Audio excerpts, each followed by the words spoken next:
Hi, Ethan, and welcome back again to the podcast. So I'm here with Ethan, a CPSI Fellow, and we're going to be discussing some highlights from his newsletter, Chaufa, which is on cpsi.org, cpsi.media. And we're going to be talking primarily today about the recent disputes between Panama and the US, or should I say the aggression from the US towards Panama regarding the Canal and China, which is obviously the topic du jour for now. So, welcome, Ethan. Hey, Rashid. Thanks so much for having me. So, I just really want to get into this one. So I lived in Panama for a few years, 3 years exact. My husband's Panamanian. We're very much connected to underground Panama. Um, you know, come what may, essentially. So this topic is very close to my heart. And just to open discussion, what has been the comments from the U.S. in regards to the Panama Canal and China? So, this is an issue that Trump has really latched onto in the past 6 months or so. And I say Trump because this is, I think, really a Trump specific issue at this point. It's something that seems to come from his own personal history or experience or something someone told him, I think. Because previous to I'd say like the last 6 months, it was kind of the end of the time on the campaign trail up until the beginning of his administration.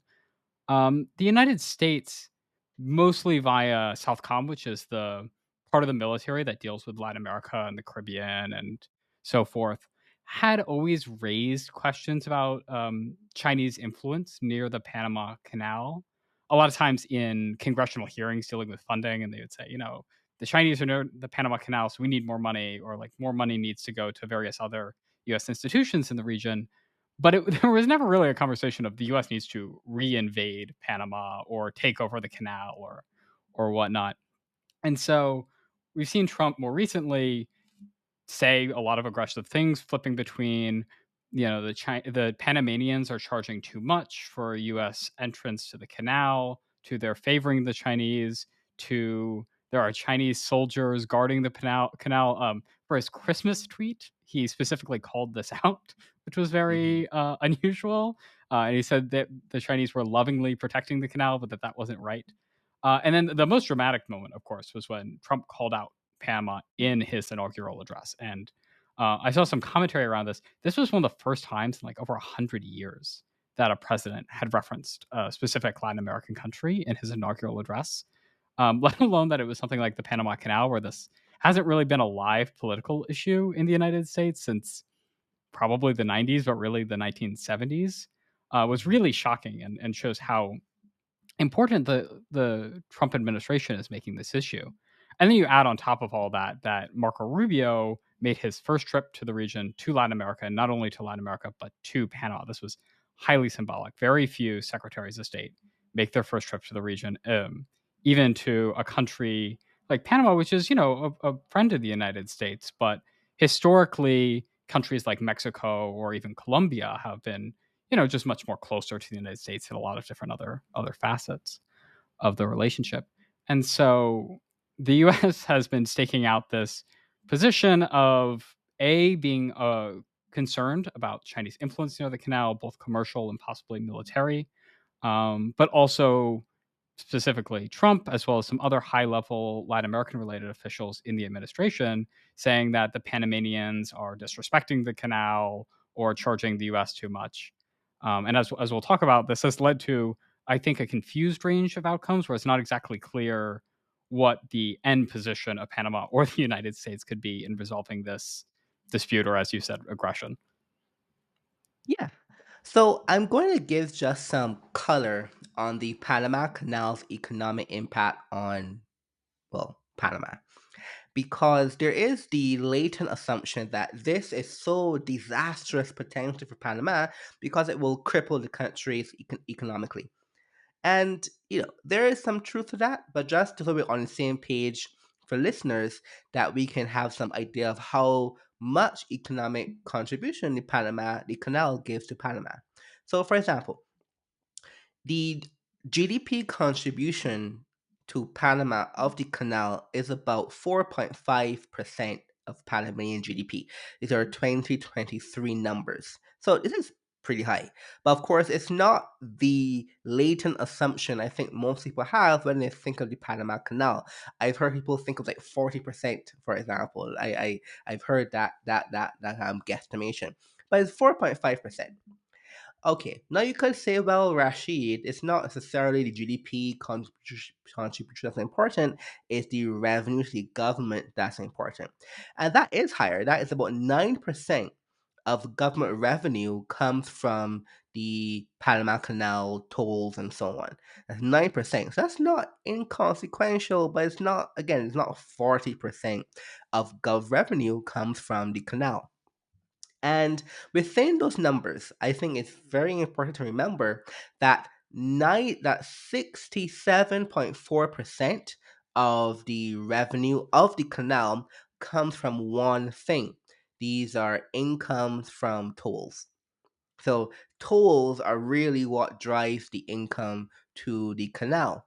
And the vast majority of tonnage that pass through the canal is by the USA. I mean, the vast majority is the USA. For example, it's about two. I have some numbers here pulled up. It's about 280 million um, cargo tons by the US, by ships in the US, compared to about China's like 64 million. So it's a substantial difference between number one and number two, which is the US and China. So follow that logical conclusion is the US or the US companies fundamentally still fund the canal via tolls. So there isn't this idea that Trump isn't completely out of the wazoo, but he says that the canal extorting the US. It's obviously not extortion. It's a normal commercial activity. But it is also true that the US is the fundamental supplier of revenue to the canal. So that's where I want to start on just that balancing to the on the canal side. Do you have anything to say to that? Yeah, I think that's a really good point. And the what I would say further is I I think there's a lot of reasons to believe that that economic point about the tolls is ultimately a negotiating gambit possibly from the administration or something to cover up the broader territorial issues and the security issues going on here. Because without, like you were saying, without the US funding, US companies funding the canal, right? Like the canal would just simply not have the revenue to operate. Um, right? Like this is mostly US traffic going through there. Something like 40% Exactly. of US trade of seaborne trade goes to the canal, but like that's just the nature of the canal right next to the United States.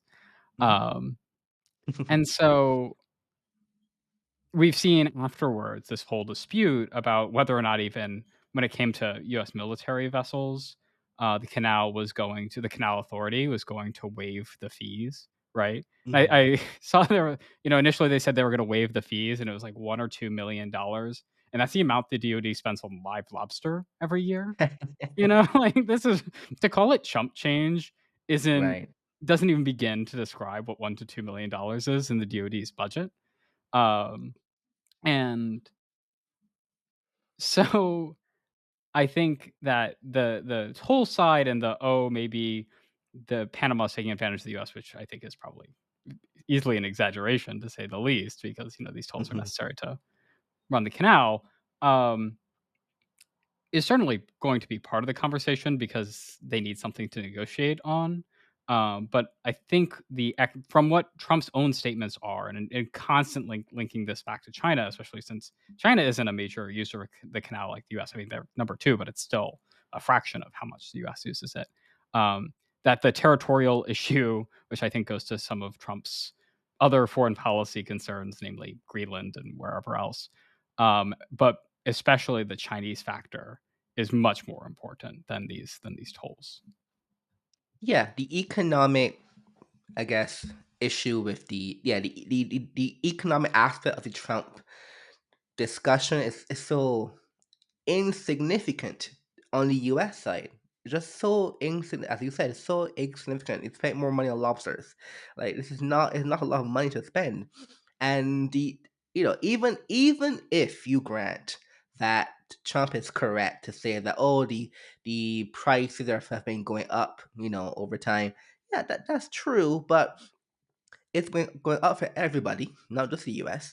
And the primary reason is because the canal works on supply and demand. It's a lot more demand, therefore you have to reduce that a bit more by charging more fees. Right. That's also how that works as well. Uh, the, to play, I guess, a bit devil advocate, one aspect of the idea of the fees is so the canal also has to essentially ration how many ships go through the canal per day because of things like water supply issues. And the water supply issue partly is a factor of just climate in terms of the drought system, the El Nino patterns going through Central America, and things like that. But as pointed out by the Canal Authority, which is an autonomous agency that manages the canal in Panama, they wanted to construct new reservoirs for like over a decade now, but the government of the country would not allow the various laws to get passed, the different land acquisitions to happen, and things like that. And these reservoirs would have reduced or essentially made the water more abundant for to allow more ships to go through per day and not ration as heavy as they have had to done in the last 2 years. So you could say, okay, well that's a mismanagement criteria. The government isn't as equipped as they could be to manage a canal efficiently, but that's not the kind of nuanced argument Trump is making when he's suggesting the threat. So his main point is the Chinese quote unquote invasion of Panama. So could you explain why or how credible this this argument he's making is, given that there are some Chinese companies, indirectly or directly, that manage some ports in Panama. So, on the face of it, of like what we publicly know in the public sphere, there seems to be very little evidence that Chinese companies are in a position to significantly disrupt the operation of the Panama Canal in a unique way that perhaps they wouldn't otherwise. And so, usually the issues come up on two fronts. The first one is two Chinese companies operate three different ports around the Panama Canal. They're not the only companies that operate ports around the Panama Canal. For example, like a Taiwanese company operates at least one port. I believe there's a European company that operates a port. But several of them are operated by Chinese companies. One of them, the two ports owned by Hutchison, which is actually a Hong Kong-based company, has been doing so for years and years and years and years. I believe since like the late '90s, early 2000s.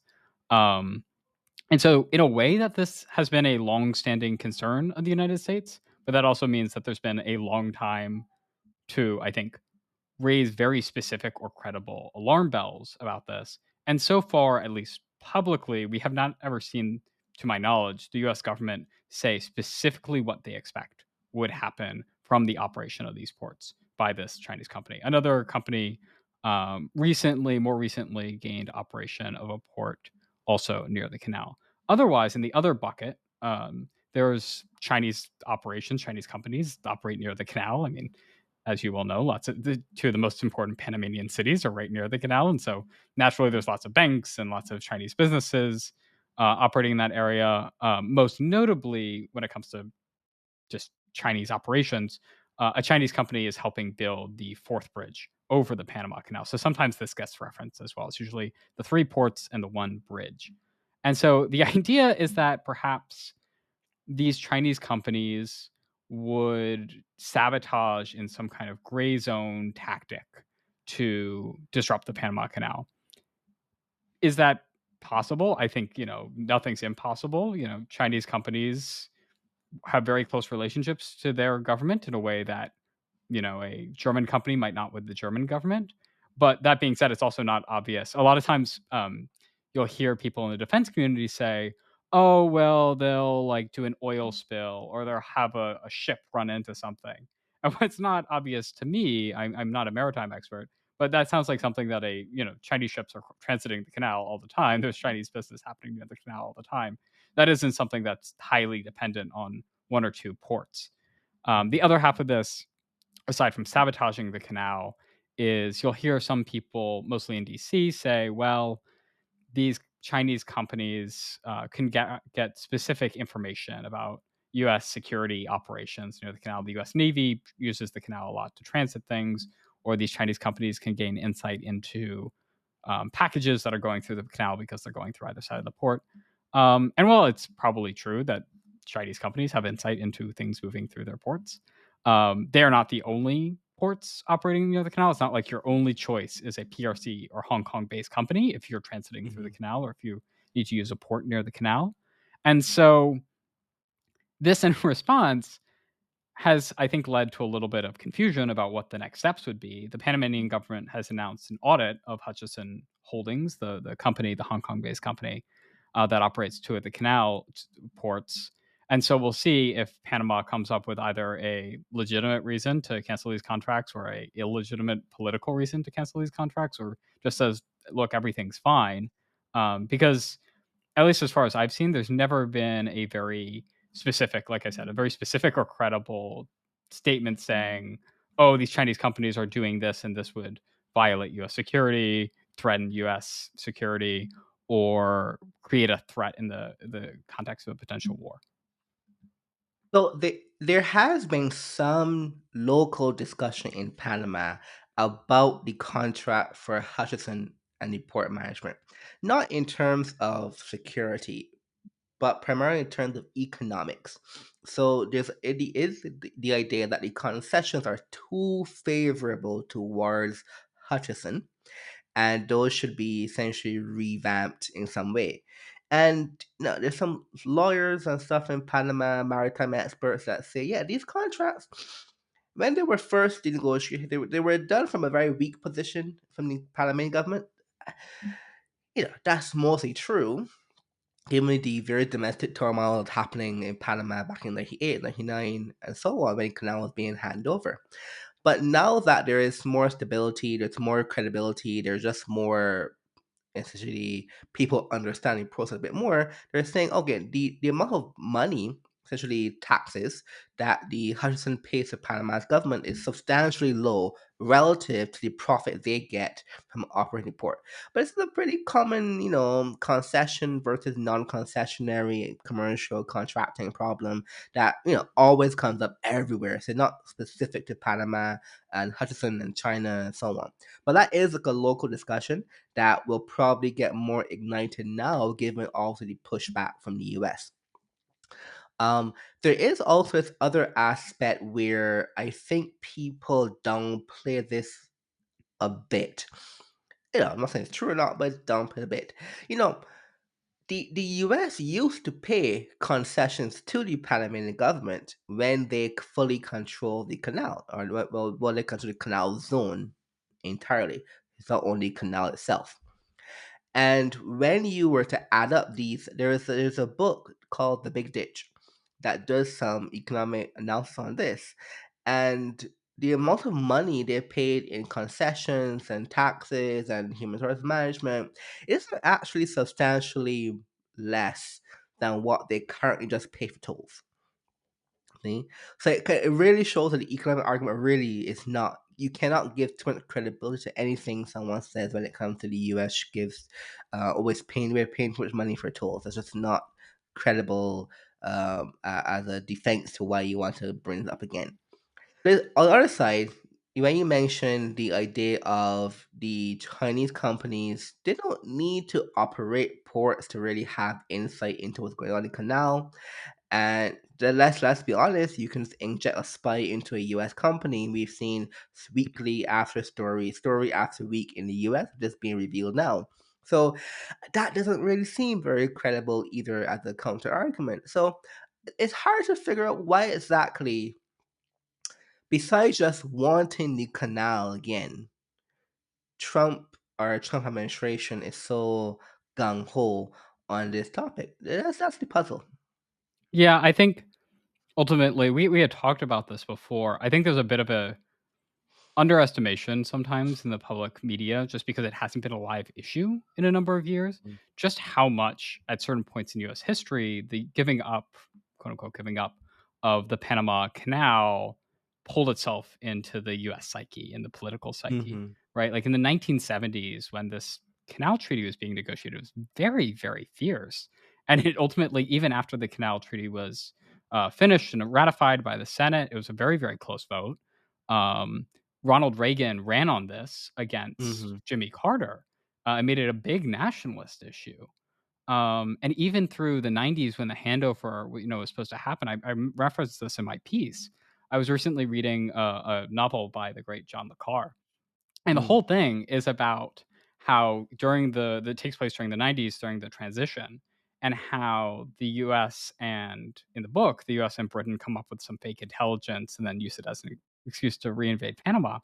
Um, but a big part of it is just that they're so on edge about at that time it Mm-hmm. was the Japanese, but you can see parallels with US concerns about China today, about someone else gaining influence over this canal and what it could mean for US hegemony, even though there isn't a specific threat even in the book. A lot Mm-hmm. is it's all fake intelligence. Um, and so I think there's just a lot of points where you can show that there's just this concern that isn't necessarily rational, but very nationalistic in nature, right?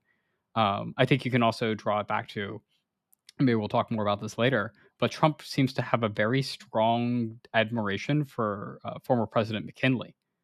Mm-hmm. This is coming Mm-hmm. through in his tariff side, but of course, also McKinley was the president who launched the Spanish American War, right? And it precedes a lot of US colonialism throughout Latin America in the late 19th to early 20th century.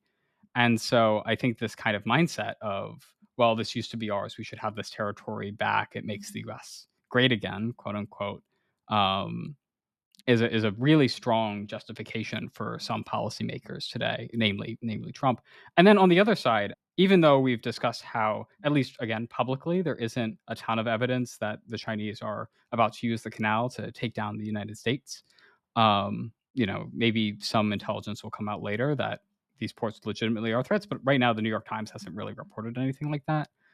Um, I do think that time after time of bringing up this issue, Southcom bringing up this issue, think tanks in DC bringing up this issue, China hawks in DC constantly saying, well, China's operating near the canal, and the canal is a really sensitive strategic issue for the United States. Therefore, something needs to be done. Both amplifies those existing nationalist feelings in the United States, but also does provide some justification. If you're told enough times, okay, this is a really big concern, maybe it starts to get out of proportion with what the security concern actually is, and you start proposing invading Panama, even though that might not make the most sense or actually address the legitimate or not concerns the United States has on the issue. Mm-hmm.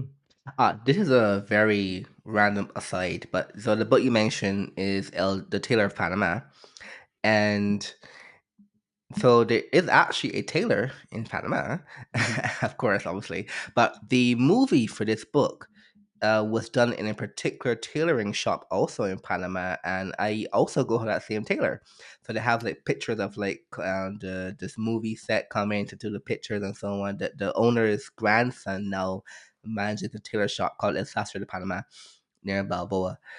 Just a random aside. This is a fun connection even locally. That this is a thing people remember quite vividly. Now, there's this also this aspect where if there was a really credible threat, you know, it wouldn't be particularly bad to make it public because it would really unless it's some really secret intelligence and you can always play these games about maybe 4D chess. They know we don't know, so on so on. But I really feel if there was a threat, it's not that Panama would want the Chinese to be involved in their country. This is the other side of the equation also. It's like almost like Panama is some neutral blank slate territory that could be wishy-washy depending on who gives the most. But that's not true. There is a very strong sovereign sentiment of Panamanians and including government about the territory of Panama. There was an entire, people. I have to forget because they don't know.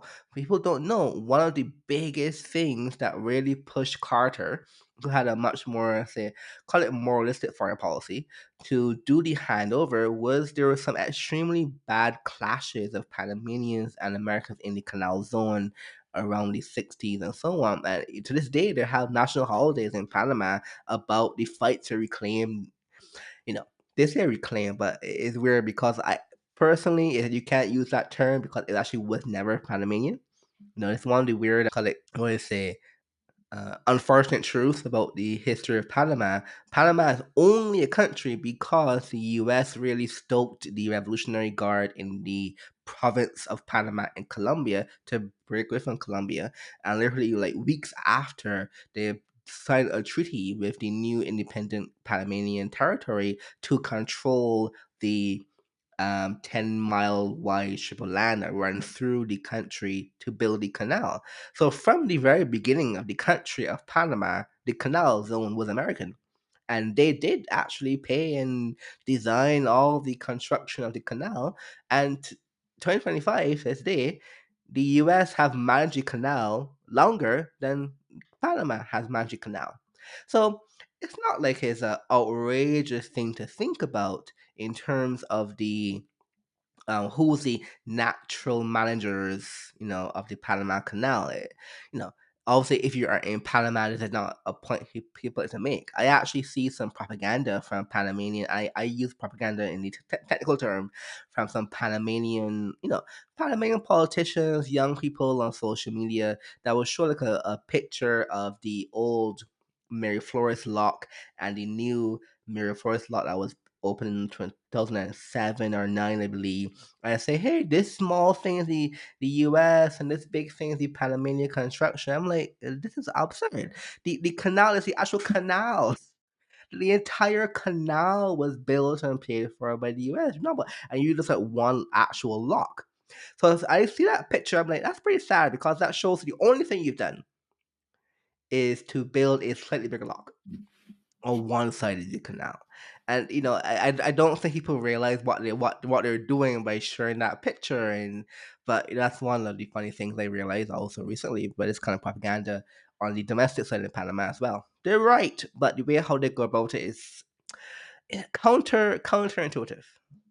Right. And so I think this relates to also, though, a broader theme of what this event signifies. Even if Trump backs down and says, okay, well, we don't have to, let's say the Panamanian Port Authority does end up agreeing to wipe fees on US Navy vessels, and, the audit goes through and they get rid of Hutchison and the other Chinese port company operating near the canal.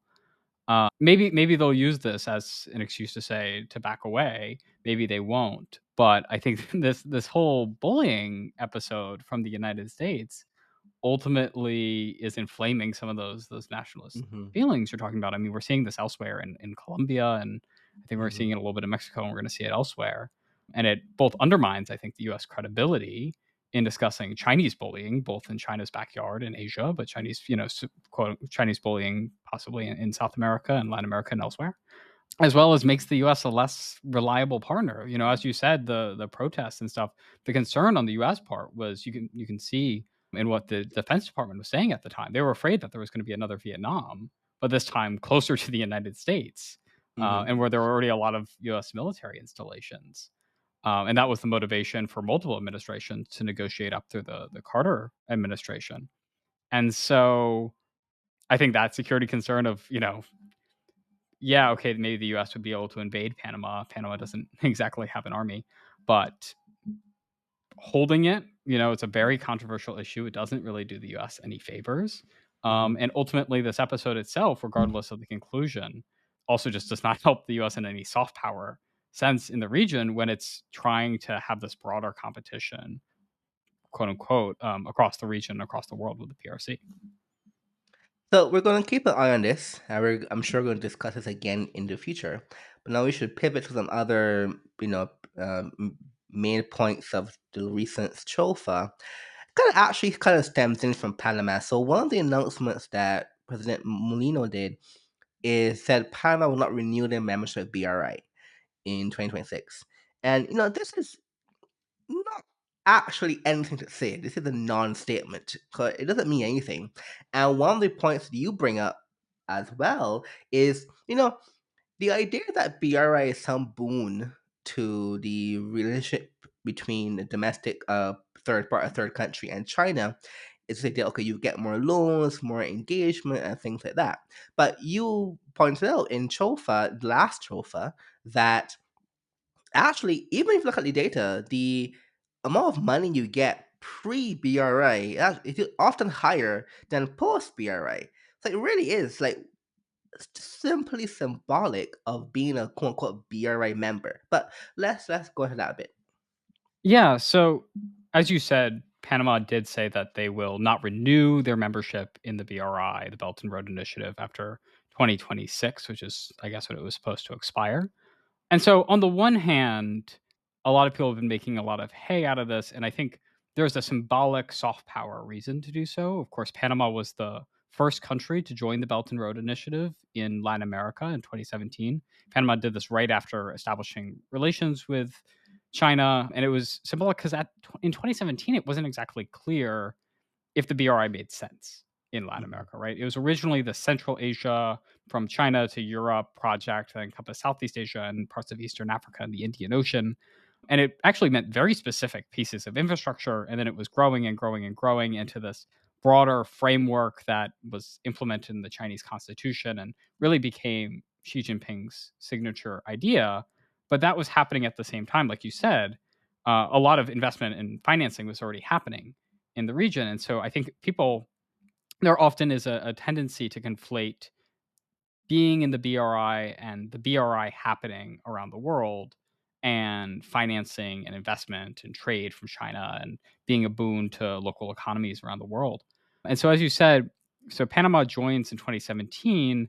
Most of the rest of Latin America joins in 2018, 2019. A few countries have yet to join, namely Brazil and Mexico, which are two of China's biggest economic partners, any way you Mhm. slice it. But as you said, it seems that actually formally joining the BRI, quote unquote, never actually, when it came to financing at least, never actually meant more money inflows. So I looked at two different key data sources. One is from the Inter American Dialogue that just looks at the policy banks, so the China Export Import Bank and the China Development Bank. These two are the biggest sources of public funds used in a policy sense around the world, not just in Latin America, all around the world, but they were two of the largest lenders in the region. And across the region, we've just seen a total decline in the Inter American Dialogue's data of financing to the region, but we specifically don't see any increase at all after 2018, 2017, depending on the country. When you even broaden this out to more, I think, conventional ideas of Chinese financing, this includes Chinese ministries, Chinese commercial banks that don't have a policy focus, Chinese companies themselves. You still also see this decline, and it's actually a decline by an order of magnitude before and after countries join the BRI. If you look at, what was the average per year before they joined the BRI and what was the average per year after, it is an order of magnitude. And so in real terms, it doesn't actually seem that, at least when it comes to financing, but probably also to some degree in investment and trade, that Panama leaving the BRI is necessarily going to have this big impact, or at least formally leaving this agreement on its own without any other policy changes will have this big impact where Panama, suddenly detaches from China's economy. It doesn't have any Chinese businesses operating in the country. It doesn't have any Chinese finance. It doesn't have any Chinese investment, so on and so forth. Um, but you're seeing, I think, some of the policymakers in Washington kind of latch on to this BRI withdrawal as a model of what they want to see around the region. And I Mhm. think, ironically, depending on whether or not you think that China's economic engagement with the region is a good idea, I think a very surprising outcome would be if a bunch of countries that are very close to Washington, whether it be we're seeing El Salvador and Argentina have very close ties with the Trump administration. Of course, both countries are BRI members. If they quote unquote leave their BRI agreements, but just keep everything else the same, and Trump claims it as a win, truly you have changed nothing, and you just have this soft power change. Now, of course, because the BRI, like I said at the beginning, is a signature initiative of Xi leaving the withdrawal, leaving the agreements, creates a lot of press around the world. And so people might, your everyday layperson who glances at their local newspaper once a day might think, oh, this is a bad thing for China. That certainly has some kind of soft power impact. But in terms of hard power, in terms of economic engagement, I don't think it's obvious, at least, that leaving this agreement or setting the stage for other countries to not renew their quote unquote Belt and Road Initiative agreements is going to lead to this, big change in economic ties between Latin American countries like Panama and China. So another, let's say another pretty frequent thing that comes up the last couple of years, you highlighted it in Chaufa also at least 2 weeks ago, is for example when the Prime Minister of Grenada went to Beijing, he made some statements about how China treats small countries. And this is a common comment you hear from like Caribbean prime ministers for at least a decade now, from the time they started going China a bit more. I often find it often very shallow, but we could get to that. How is this now becoming a much more salient point, if it is becoming a more salient point towards small Latin American Caribbean countries?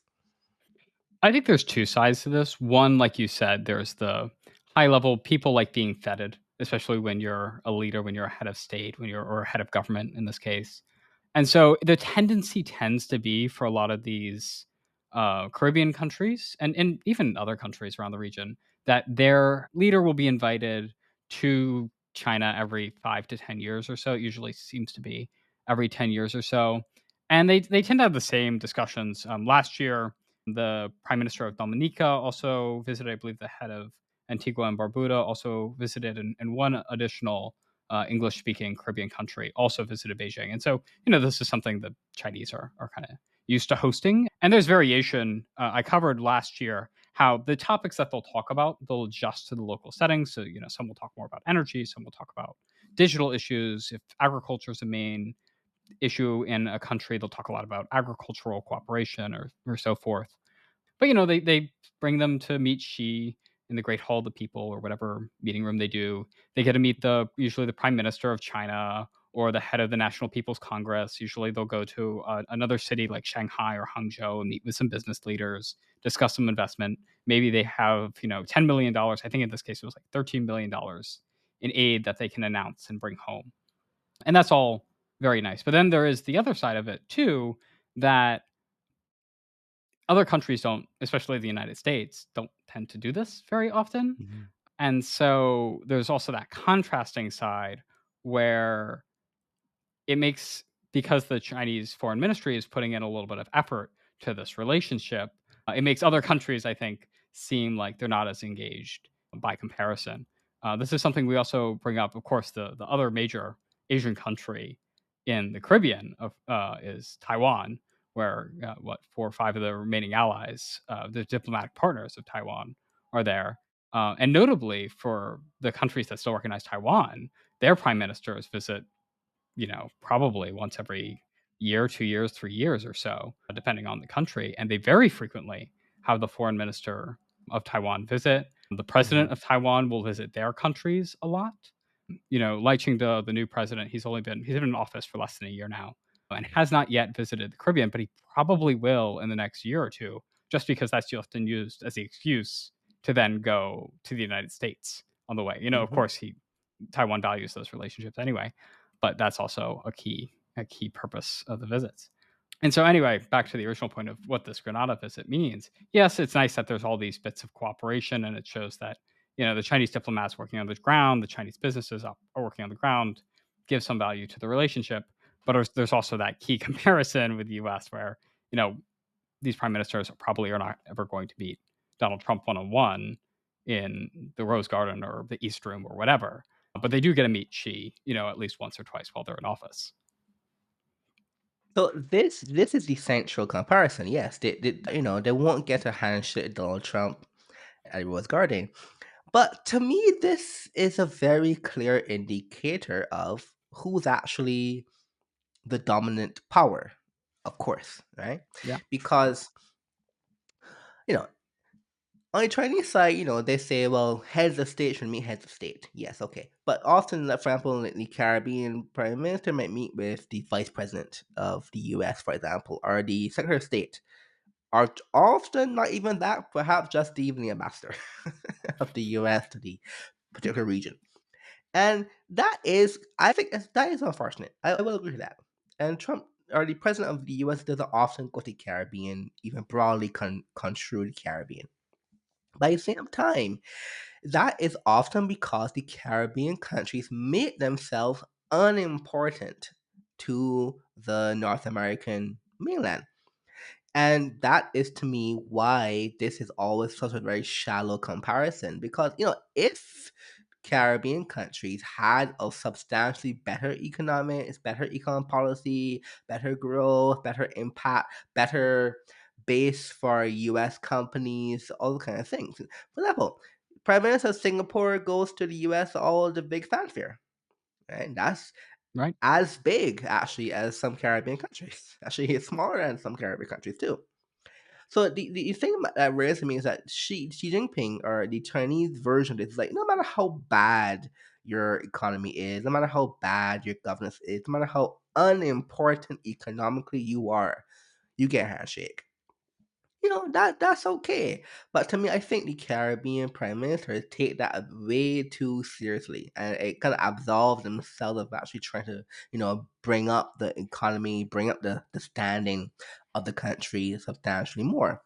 And that's I always see that every time even when Diokno Michel from Grenada made these statements in China, as you highlighted in Chaufa, I was like, yeah, but you don't do anything at home, so like I don't really, your view on the relationship between China and the U.S. and all these things are so, to me, irrelevant. But this always comes to mind when I see these kind of statements being made by Caribbean prime ministers. Yeah, and I think to your point about the economic role that these Caribbean countries have with the United States and how minimal that often is, or at least from the U.S. perception, it's highly minimal. It's pretty small. It's even smaller, of course, right, for China. I mean, as little, Yes. right, like as little as the Caribbean trades relative to Mexico to the United States, let's say, right? I mean, with China, it's even smaller of an impact. But I think that shows that there's a degree that and why I specifically said the Chinese foreign ministry is I think a lot of times the motivation isn't necessarily the economic one, right? It's often and it's not a security one, right? Because despite what Newsweek posted last year, the Chinese are not, at least now, building a military Hmm. base in Antigua and Barbuda. But instead, it's a lot of times a political purpose, right? Yeah, And this definitely, comes definitely across. diplomatic, soft power, those things. Yes. Yeah, but I think it goes beyond just, "Oh, we wanna have nice ties with a lot of countries." But, the Chinese foreign ministry is increasingly adept at managing these relationships, and they realize, they want when the prime minister of Grenada goes to Beijing, he'll make a statement saying that Taiwan is an integral part of China, right? Hmm. This might legitimately be his view, might not be coerced into it or whatever, but even if they know that's just his own view, they like to get some mileage out of this, and they can say, Yeah. "Look, there's a I, hundred I'm and I'm some odd sure countries that's not that his do this." view. I'm sure it's not his view, in not that he's being coerced, but in the sense that I know for a fact he knows Mhm. nothing about this topic. Right. Nothing. I'm Absolutely trying to be nothing. nice. Um, so anyone can have their own points of view. I'm obviously speaking from Taiwan, so I have my own point of view, but I think that's the key point, and so if the US wants the motivation as well, though, like, it could Mhm, have the political motivation, right? We are in regional organizations with these mhm. countries where we do care about how they vote at, the OAS. Like, the OAS is not that significant of an organization, right? Mhm. Like, international organizations always have very limited powers and so forth, but still, like, it's not zero, Mhm. right? I mean, this used to especially be true during when there were a lot of votes on Venezuela and Nicaragua and such.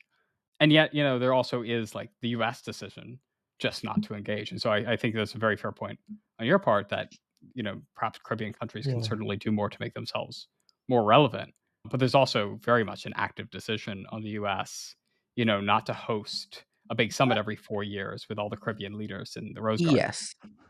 You know, again, to play the advocate of the US in this on this point too, I don't know what else they could do. I mean, in this sense, yes, you could have a show, meaning a conference, a summit. You could have that, right? And I think perhaps the calculation they're making is probably still correct. And let me explain this way: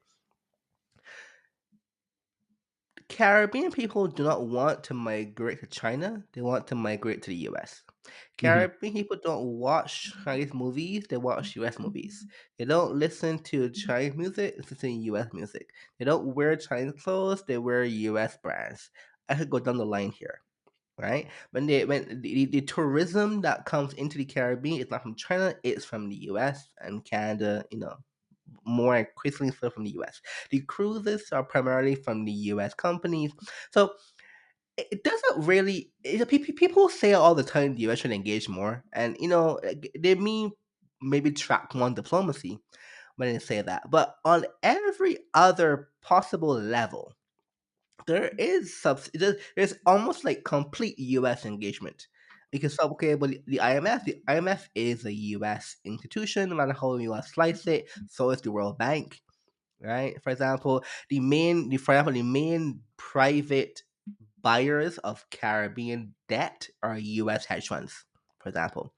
Um, so on every level, in reality, not just in quote unquote track one diplomacy, the U.S. is not only there; it is there in abundance. So I don't know if a summit would actually change at this point, change anything, or maybe it just maybe sometimes people love a show. Maybe it's still to do a show anyway, but I don't know if it would have any realistic impact on this kind of relationship between the Caribbean and the U.S.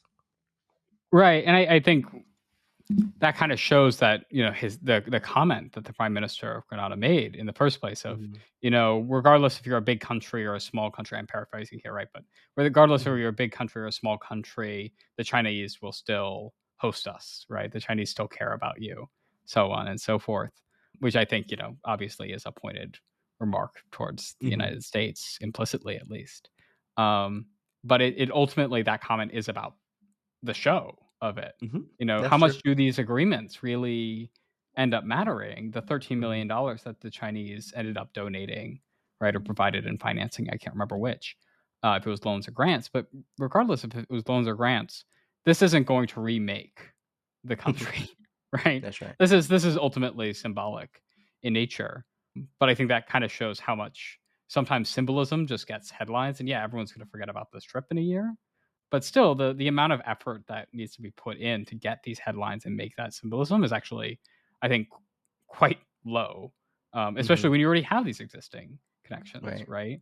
Notably, something that looking forward for this year, she is due to visit the region again because BRICS is being held in Brazil, and she has only visited the Caribbean once. He visited Trinidad and Tobago in 2013, or at least the English speaking Caribbean once. Versus more recently, U.S. presidents before this whole Trump Biden situation, where neither president really likes to travel, did Hmm. travel to the English speaking Caribbean and the Caribbean more widely, fairly frequently. Obama most recently visited Jamaica in 2015, around the same time that he made his historic trip to Cuba.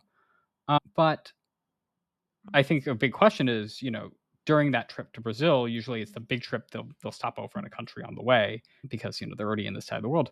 Does she use this trip to Brazil or another trip in the next 2 years to travel to the Caribbean? And regardless Hmm. of whether that trip actually has a lot of impact, it's going to generate so much press, So right? much, And yes. U.S. presidents, Joe Biden was vacationing in in the U.S. Virgin Islands, Yeah. constantly, Yeah. right?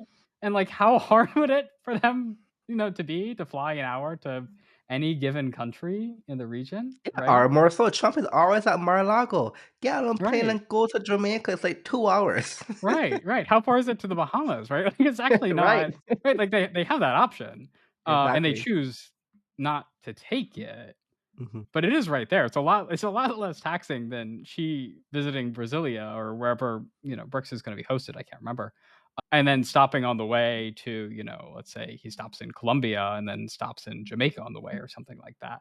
That's a much bigger show of force versus the president's already vacationing in Florida or the US Virgin Islands anyway. Just take Air Force One a little bit farther out, you know? Yeah. So, Ethan, we'll call it a day there, and we will definitely revisit this topic in a couple weeks to discuss some more China, Latin America, Caribbean drama from Chaufa. So, thank you again. All right. Thanks so much for having me.